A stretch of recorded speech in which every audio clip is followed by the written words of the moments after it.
यह कहानी एक आलसी कौवे की है। कौवा कभी भी कोई काम नहीं करता था। काम करना तो उस कौवे को जहर खाने के बराबर लगता। उठ जाओ कालू बेटा, आखिर तुम कब तक यूं ही थाले घूमते रहोगे? कोई काम धंधा क्यों नहीं ढूंढ लेते? क्या पापा, सुबह सुबह नींद खराब कर दी, चैन से सोने तो दीजिए। कालू बेटा, कल को तुम्हारे बीवी बच्चे होंगे, बिना कमाए उनका पेट कैसे भरेगा? इसलिए हम तुमसे कमाने की ही तो कहते हैं। लेकिन कालू कौवा उनकी किसी बात को नहीं सुनता है और कुछ समय बाद कालू की शादी एक सुंदर सी गोरी कौवे से हो जाती है।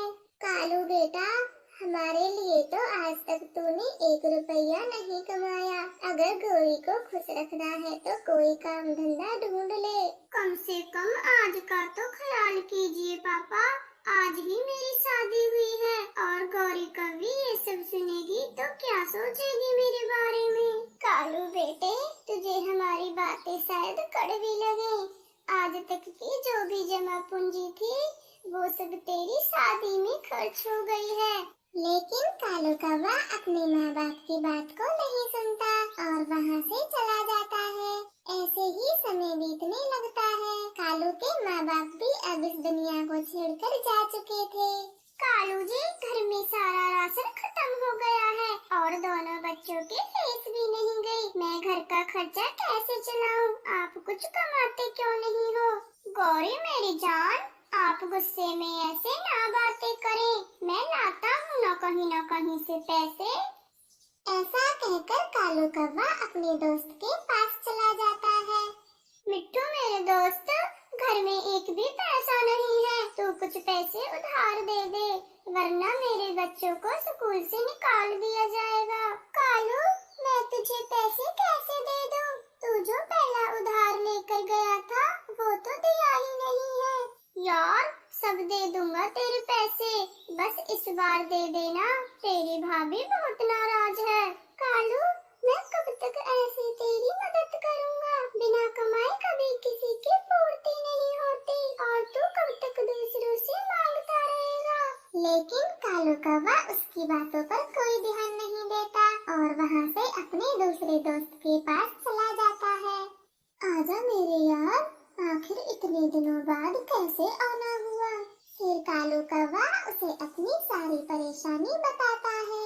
कालू मेरे यार, वो गलत समय पर आया है, अगर पैसे होते तो यूं गड्डियाँ दे देता।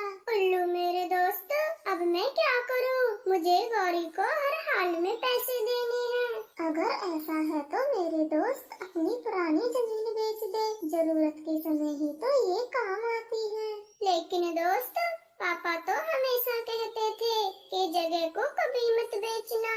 तो फिर यूं ही खाली लौट जा अपनी बीवी के पास, तेरे बच्चे स्कूल से निकाल दिए जाएंगे और गौरी भी तुझे छोड़कर चली जाएगी। कालू को अपने दोस्त की बातें सही लगने लगती हैं और वह अपनी पुरानी जमीन एक सेठ को बेच देता है। ये लो गौरी जी पैसे, और आगे से मुझसे कभी नाराज मत होना। कालू जी, इतने सारे पैसे आप कहाँ से लाए? गौरी, ये पापा ने किसी को उधार दिए थे जो मैं आज लेके आया हूँ। इस तरह से कालू फिर से ऐशो आराम की जिंदगी बिताने लगता है और कोई काम धंधा तो अब भी नहीं करता। देखा टूनी बेटा, कालू कैसे राजा बना घूमता है, पता नहीं बिना कमाए इसकी पूर्ति कैसे हो जाती है। कबूतर बाबा, सुना है कालू अपने पूर्वजों की सारी जमीन बेच आया, बस उन्हीं पैसों से ये सब कर रहा है। टूनी बेटा, मैं कभी नहीं भूल सकता, बेचारे कालू के माँ बाप ने कितनी मेहनत से कमाकर उस जमीन को इकट्ठा किया था और उस बेशरम कालू ने उसे कैसे बेच दिया। इस तरह से बातें करके वो दोनों पक्षी वहाँ से चले जाते हैं और फिर समय बीतता जाता है। कालू के वो पैसे भी खत्म हो जाते हैं। कालू जी, वो पैसे खत्म हो चुके हैं, अब आपको कमाना ही पड़ेगा। गौरी, इतने सारे पैसे इतनी जल्दी कैसे खत्म हो गए? अगर आप कमाओगे नहीं तो पैसे खत्म होने की बजाय इकट्ठे निपटा होंगे और मुझे कुछ नहीं पता। अगर आज मुझे पैसे नहीं दिए तो मैं अपने मायके चली जाऊंगी। नहीं नहीं गौरी जी, आप मुझे छोड़कर ना जाइए, मैं अभी जाता हूँ कमाने। ऐसा कहकर कालू काम की तलाश में एक जूते बनाने की फैक्ट्री में चला जाता है। अरे तुम्हें काम पर रखकर हमें अपना व्यापार बंद करवाना है क्या? कुछ अंदाजा भी है काम के बारे में? जाओ जाओ यहाँ से, तुम्हारे लिए कोई काम नहीं है। इस तरह से कालू को कोई भी काम पर नहीं रखता और वह अपने माता पिता की बातों को याद करने लगता है। माँ पापा, आप सही कहते थे, मैं किसी काम का नहीं हूँ। अगर मैंने आपका कहा माना होता तो आज ये नौबत न आती। अब मैं अपने परिवार का पालन पोषण कैसे करूँगा? फिर उदास मन से कालू अपने घर चला जाता है। कालू जी, अच्छा हुआ जो आप जल्दी आ गए। ऐसा क्यों बोल रही हो गौरी जी, क्या हुआ है? कालू, हमारे बेटे का पैर टूट गया है और वह हॉस्पिटल में है। डॉक्टर ने कहा है कि तुरंत उसका ऑपरेशन करना पड़ेगा, वरना वह हमेशा के लिए लंगड़ा हो जाएगा। क्या गौरी, मुझे मेरे बेटे के पास ले चलिए। अरे कालू जी, ऑपरेशन के लिए रुपए जमा कराने होंगे, तो आप पुरानी जमीन बेचकर जल्दी रुपए जमा करवा दें। यह सब सुनकर तो कालू बहुत घबरा जाता है और कुछ भी नहीं बोल पाता। कालू जी, आप ऐसे ना घबराइए, हमारा बेटा एकदम ठीक हो जाएगा। बस आप जल्दी से वह जमीन बेच दीजिए। गौरी जी, वो जमीन तो मैंने पहले ही बेच दी और आपसे झूठ बोला था कि पैसे कोई दे के गया है। क्या कालू जी, आपने वो जमीन भी बेच दी? अब हमारे बेटे का क्या होगा? गौरी जी, कुछ भी करके हमारे बेटे को बचा लो, आगे से मैं खूब मेहनत करके कमाऊंगा।